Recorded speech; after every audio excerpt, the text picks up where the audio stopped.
Hey guys, it's Stacy here with another video for you. Today we're going to do a short comparison between two great cameras, and that is something that a lot of people has been asking me, so I decided to make this video to help you guys out when choosing which is the best camera for you. So today I'm gonna give you my unbiased opinion about both cameras, and those are the brand new Canon EOS M6. As you can see there, I have it here set up with a mini microphone, and the wonderful Sony a6000, also set up with a special microphone designed especially for it. So what are the things that you might want to consider before getting one or the other?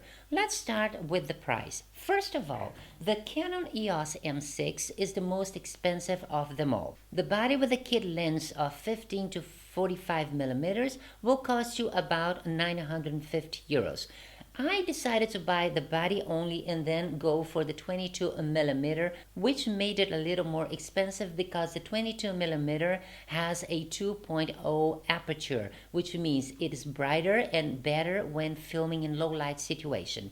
If you decide to go for the Sony with the kit lens, which is the 16 by 50 millimeter, that will cost you around 650 euros, which means it's about 300 euros less than the Canon. So if price is important to you, the Sony a6000 will be a better choice. But there are other things that you might want to consider when getting them. What are the features that one camera offers that the other doesn't? Let's dissect them right away. The Sony a6000 is an amazing camera. The quality of the image is really good, and one very important feature that is making everybody happy is the fact that it has a fantastic continuous autofocus.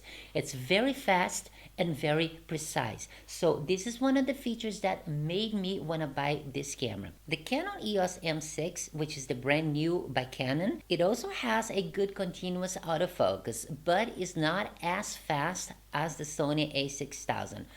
It works very well, but it's still a little bit slow. Now we're going to do a test of the autofocus. If autofocus for you is really important, then I think this test will help you decide which camera is better for you. So here I have the lens caps, and we're gonna use them to test the autofocus on both cameras.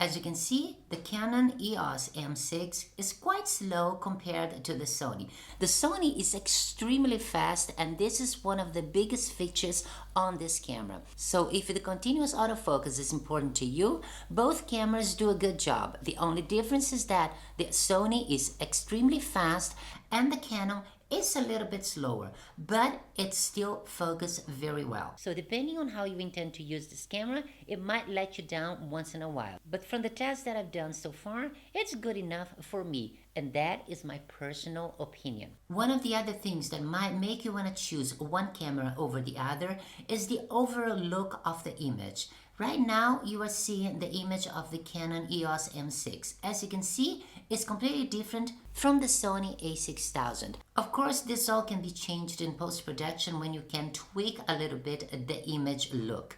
But if you want a good image straight out of the camera, this is what the Canon EOS looks like, and this is what the Sony a6000 looks like. They both have different programs. At the moment, I am using the standard program for both the Canon and the Sony a6000. So now you can see for yourself which one looks better for you. The other feature that the Canon also offers, which is very important, at least for me, it's the microphone input. As you can see, I have now a very tiny microphone attached to the camera, which is the Edutige ETM001. It's not a directional microphone, but it does improve the sound of the camera quite a bit. And the wind muff that I bought separately really helps in a windy situation. The Sony a6000 does not have a microphone input. which is a downer. However, it does have a multifunction hot shoe that works with special microphones like this one, for example. I made a video especially for this microphone, so if you want to watch it, go ahead and check the playlist that I made only for the Sony a6000. I personally like this microphone very much. It's not that big and it makes the camera also looks a little stylish. I also have another Bluetooth microphone also designed especially for the camera, which works very well, although the sound is a little bit different.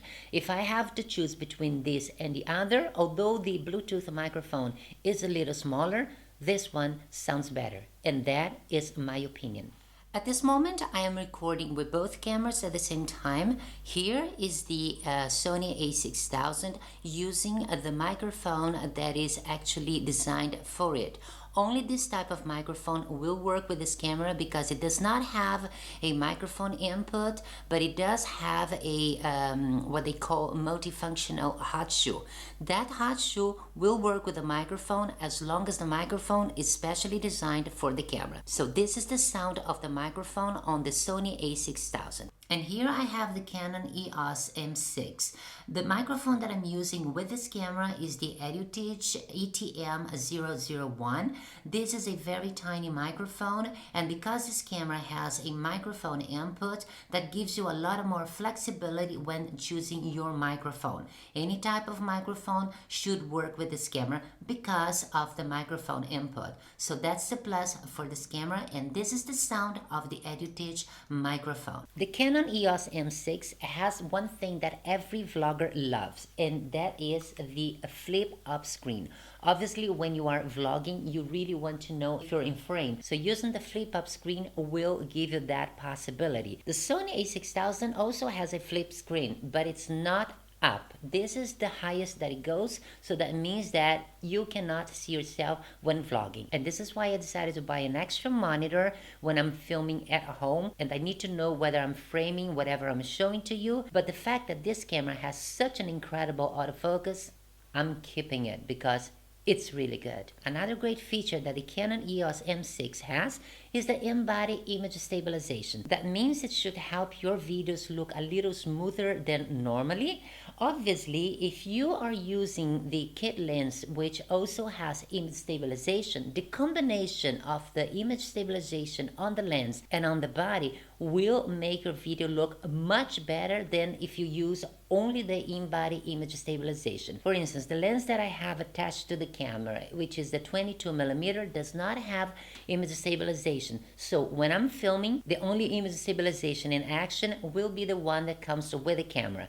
It's not the best one, but it really helps. And you can watch the difference in another video that I also made specially for the image stabilization of the Canon camera. So please go check the playlist that I made only for this camera, and you will see what I'm talking about. The Sony a6000 does not have image stabilization in the body. However, the kit lens does have image stabilization. Again, it's not perfect, but it also helps. I also made a video about the lens that I'm using here. This lens does not have image stabilization, but on that video you can see whether it works with this camera or not. I think it all depends whether you hold the camera very steady or not. So please go check out the video for more information. So guys, in the end you can see that there are many features that you should consider between one and the other. And I hope this video helped you make that decision. If you have any other questions that I didn't answer in this video, please drop them in the comments below and I'll do my best to answer them all. I hope you guys enjoyed this video. Thank you so much for watching, and I'll see you next time. Have a fabulous day. Bye!